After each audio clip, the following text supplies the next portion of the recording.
Master stations. Every ship has designed master stations, which are meetings points for passengers during an emergency, typical on the open decks by the lifeboats.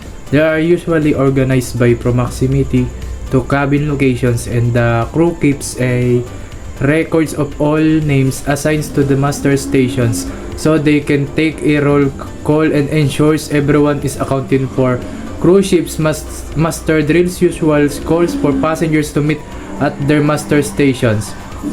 True, on megaships, passengers might assemble in a large space such as the theater that can accommodate more people per instructor. Fire alarm. The crew should sound the alarm if they spot a fire aboard the vessel by hitting the closest fire switch or by shouting fire, fire, fire. Repeatedly and loudly, the constant ringing of the ship's electrical bell or the constant honking of the horns works as the fire alarm signal. General alarm. When there is a serious emergency, ships will employ the universal emergency signals. The signal consists of 7 or more small blasts followed by one long blast on the ship's whistles and the internal alarm system. Abandon ship's alarm. The signals to abandon ships is verbally communicated by the ship's master to the stations in command of the crew, the personnel's addressing system of the ships. This is done when the emergency on the board grows out of control and the ships is no longer safe for the crew on board. Man overboard signal.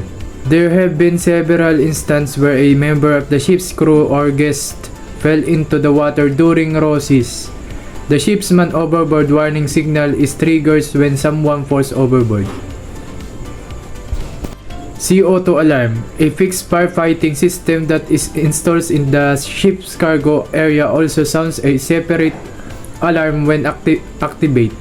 The CO2 fixed firefighting system has a distinct audible and visual alerts that distinguish it from other ship's alarm. The audio alarm should be distinct from the other ship's alarms by modifying sound pressure or engineer's call. In the event of an engineer's call, all engineers present on board must make their way to the engine's control room for their briefing. Cargo holding flooding. The master must be notified right away in the event of a flood cargo hold, since the floods must be kept under control at all costs. Raising a general alarm is necessary. Pollution prevention. If there is an oil spill, then the onboard equipment means to prevent oil pollution must be used. Engine room floating. A general should be raised and the chief engineer should be contacted right away in the event of the engine room getting flooded. A plan of emergency bilging from the engine's room should be prepared in coordinate with the chief engineer to stop further seawater's instructions.